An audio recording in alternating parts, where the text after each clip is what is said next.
Hey guys, subscribe for daily content, and if you're shopping for gear, make sure you check out the description for the newest items at some of the very best online retailers. There's also links for some of the items that I personally recommend. Thanks! What's going on YouTube? Metal Complex here, and today I've got a short little knife review slash knife overview to share with you guys. This is the new Kershaw Kindred, which has all of the ingredients to be a good, kind of underwhelming, but a good general budget EDC knife. However, the one that I have has a little bit of a disappointing element, and we're going to get into that. Thanks so much to Kershaw for sending this in for me to take a look at. I will link this knife down in the description. You can check it out if you want to. It does help my channel when you use those links, but that's up to you. Thanks to my patrons for supporting me. Let's go ahead and get a measurement here. The Kindred comes in at 7 inches on the dot. Blade length is 3 inches. If you live in an area with a 3-inch blade law, that's right on the line, so check your local laws. Cutting edge, 2.85 inches. Let's go ahead and do some size comparisons. Any custom scales in this section can be found down in the description under Original Goat and others, up against the 8010 and the 8020.5. You can see here, it's not a big knife. It's not a micro knife, but it's on the smaller side. Let's put it up against the Spyderco PM2 and the Spyderco Para 3. Again, kind of in between. The cutting edge is actually a little longer than the Para 3. It's just shorter overall because of the ratios on Spyderco knives in general, I guess. Then let's put it up against the Benchmade Group Tillionaire, in this case the Ritter Hogue and the Hogue Deca. How's the action on this knife? It's okay. I've been EDCing the new ZT, and again, I know you guys are like, you're not going to compare a Chinese Kershaw, which, by the way, this is a Chinese Kershaw. You can see right there, it says China. There are, if you're new to knives or you're just unfamiliar with Kai USA in general, they have USA-made Kershaws, they have Chinese-made Kershaws, and then they have ZT, which are made in the United States and much more premium in terms of materials and things like that. But no, I'm not going to compare a Chinese Kershaw directly with a premium ZT, but man, did ZT do this button lock well, for it being, to my knowledge, their very first button lock, right? So I thought, cool, let's get that same feeling in a Kershaw knife, and not so much. It works, and I can't complain too much. I mean, functionally, it does what you'd want it to do. It just doesn't feel nearly as nice, right? I mean, it's way less money. This is a $54 knife, right? So if I'm being fair, the thumb studs feel pretty good. Deploying it, breaking the detent that is created by the plunge lock is good enough. It does deploy it. You push the button and the blade falls down into the closed position. Everything just feels lesser. So compared to other, instead of comparing it to the ZT, let's compare it to Civivi's button locks. How does it feel compared to, like, here's a good one, the Civivi Chevalier? This feels much better. Now, that's a more expensive knife, but Civivi does plenty of button locks. Here's a $30 button lock from CJRB. It also feels better, right? So it's fine, but if you are familiar with the market and other button locks in this territory, it won't feel very impressive. It'll do the trick, right? So if you don't need it to feel super special or anything like that, then yeah, you'll be fine there. But that's not the negative thing. We're going to get to that. Let's go ahead and do carry profile. So thickness up against the Spyderco Para 3. It's roughly in the same territory. What I do like is that the aluminum is contoured, which we don't normally see. That's a nice little touch. That does make it feel a little bit nicer than what I would typically expect from Kershaw at this price point. Length and height up against the PM2 and the Spyderco, Para 3. This Naf's burrito over to my right has magnets on it, so sometimes it grabs things as I'm pulling them across. This is a very easy knife to carry. It is nice and compact and lightweight, and it's not super tall or super long, so you're going to have a pretty comfortable experience, almost no matter who you are. We'll do a hardware check. Let's get out my tools as per usual. My tools are very inexpensive and very recommendable. You can find them right down in the section of my description that talks about the tools I use in the channel or the pinned comment. So the pivot is a T8, and then we have some T6 screws on each side, couple over here, and then we have one. What is that for? Oh, it's for the steel part so that the bearings can ride on steel there. Okay, so that makes sense. But anyways, yeah, pretty simple construction. As long as you have the right tools for the job, you should be good to go. No mounting position for, oh no, I'm sorry, I'm wrong. It does have the tab for I was looking for the 2 screws. You can actually take this clip and flip it around. You see that little tab right there. You flip it around, use the screw right here to go through that's, made for the standoff. So this is actually a really cool way to do this.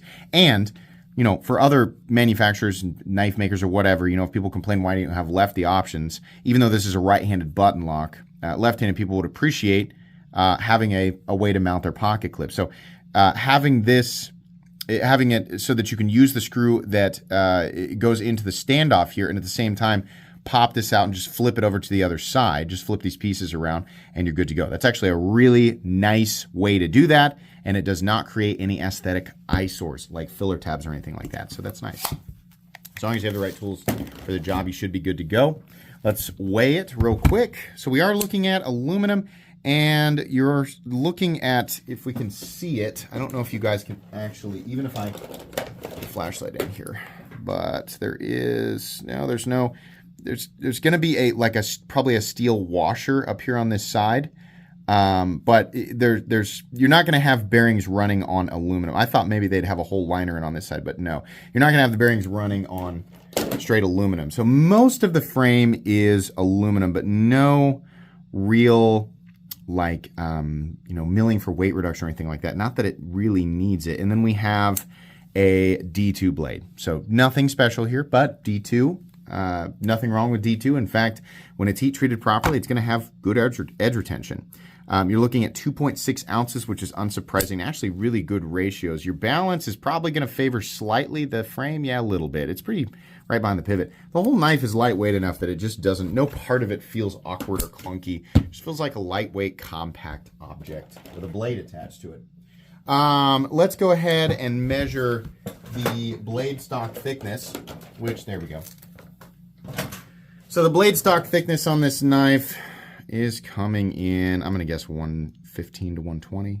Oh no, even thinner, 104 thousandths. Definitely on the thinner side. Meat and potatoes time.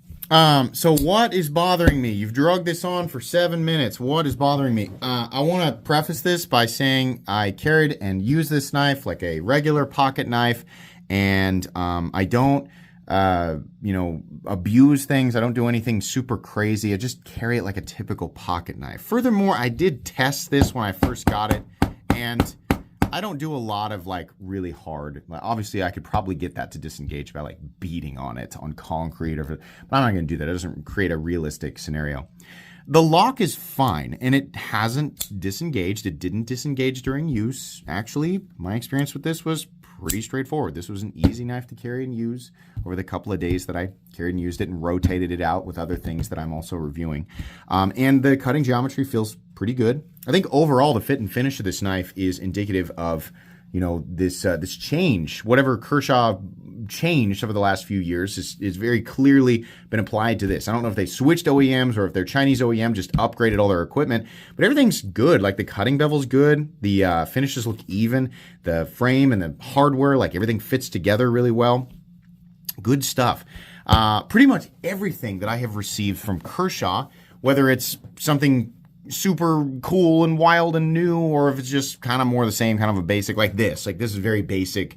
We've seen this a million times before, right? Kershaw's just now seems to be jumping on the button lock wagon, and it's almost like that train is essentially left, But it's this is a well-made knife outside of one thing, and this thing bothers me not because it has created a functional issue, but because it's 2025, and with everything that Kershaw has improved, and with all of their competition just being insane, the budget knives now, the $30 to $60 territory or $30 to $75 territory now versus 10 years ago is incredible. I mean, it's like comparing. It's not this dramatic. It's like cavemen discovering fire, and like us creating the willow chip here. It's not obviously not that dramatic, but it's night and day is what I'm saying. Why do we have up and down blade play? Why? It's not just a little bit. It's pretty substantial. Here, listen. I have adjusted this over and over and over again, right? Perhaps it could cause functional issues down the road. And here's the other thing. Perhaps the lock will settle in and it will go away. I don't know. It would take months to figure that out. The lock is solid. It's not disengaging, but even at $50 or $54 in today's knife market, I would expect not to have up and down blade play. I know that they can do it because the ZT model is absolutely solid. It's perfect. I don't know what happened here.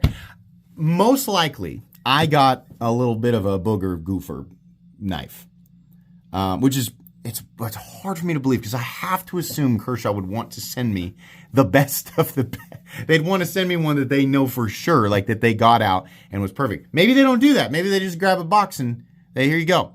So I want to know from other people who have picked this knife up, does yours have up and down play? It does not have side to side play.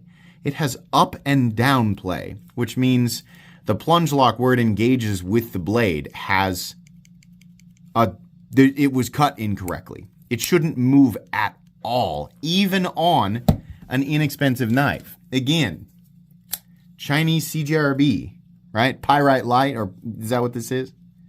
Nothing. This is solid. Nothing. Even if it's not currently affecting the knife functionally, that's one of those little fit and finish things that I really care about. So I don't like knowing that there's movement that I cannot adjust out. Side to side, a lot of times I can adjust that out. Up and down, no. So that I don't like that so much, but I'd like to hear from everybody else. Here's the plunge grind. Let you guys take a look. This is an in-house design, by the way. Looks pretty good to me, but I don't ever sharpen enough to get back in here, so I don't know. The thumb stud's out of the cutting path, but yeah, there you go. If you plan on this being your only knife and you're going to sharpen it quite a bit, here's the plunge grind, and you can think what you think. Fully flat ground blade, D2. Honestly, it was fine. I mean, just straightforward. It did what I needed it to do. It cut into boxes pretty easily. Honestly, the blade geometry is really good, and it's pretty darn thin behind the edge. So I didn't have an issue there. D2, people like to kind of toss it aside. Oh, it's an old steel. It's a boring steel. People forget. D2 has a number of elements that make it pretty awesome still to this day. If you are looking for edge retention at this territory, D2, when it is heat treated properly and has, good cutting geometry, will outclass essentially everything. Unless you're getting some sort of deal on, I don't know, miraculously you could get a CPM 20CV blade that's heat treated properly under $75. Like that's one of those things that's just not typically going to be at this price point. But D2 will typically outshine everything in terms of edge retention. I don't know if people realize that or not. It's also got a good balance of toughness and edge retention. Not incredible, but it's good. And then people say, well, it's not stainless, but it's close. 12% chromium. It's still not stainless, but it's definitely a lot more stainless than other steels that are in the same neighborhood sometimes. There's a lot of elements that people love about them, and it's just have substantially less corrosion resistance. So while D2 is definitely not the best steel for everybody, I think a lot of people would prefer the balance of something like 14C28N, which, by the way, will not compete with D2 in terms of edge retention. If that is your peak thing, you want the edge retention, 14C28N will not compete with D2. I guess it's circumstantial, right? Because it has a good toughness balance.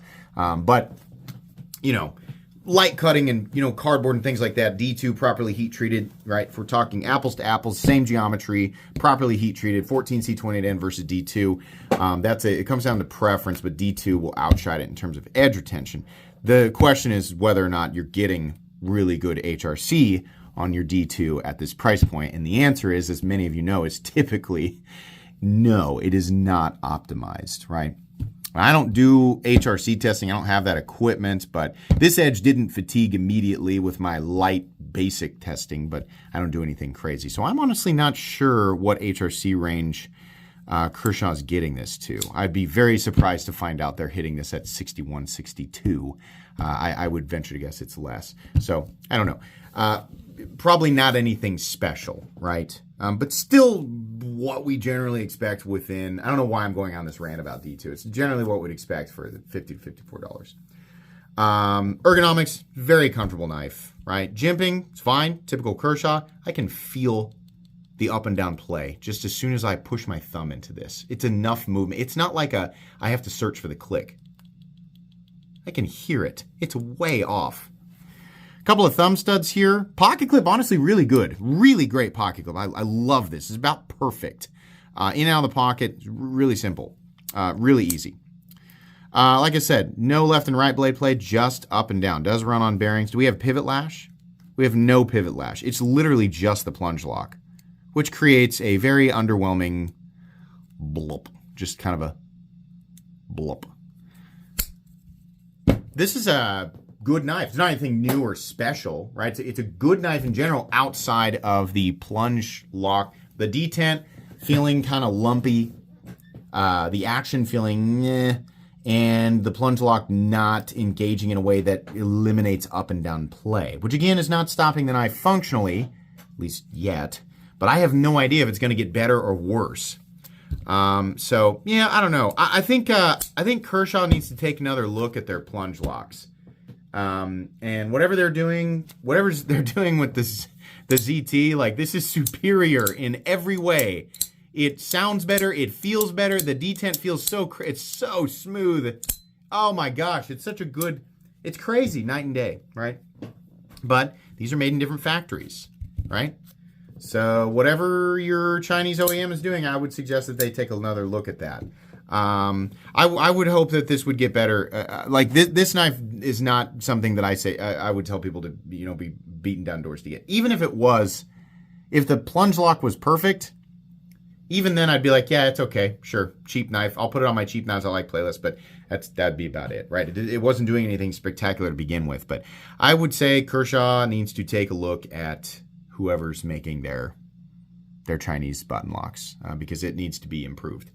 That's pretty much it. That's all I have to say about this knife, and it's already not, I'm already into long review territory, so sorry about that. Sorry I lied and said it was a short video.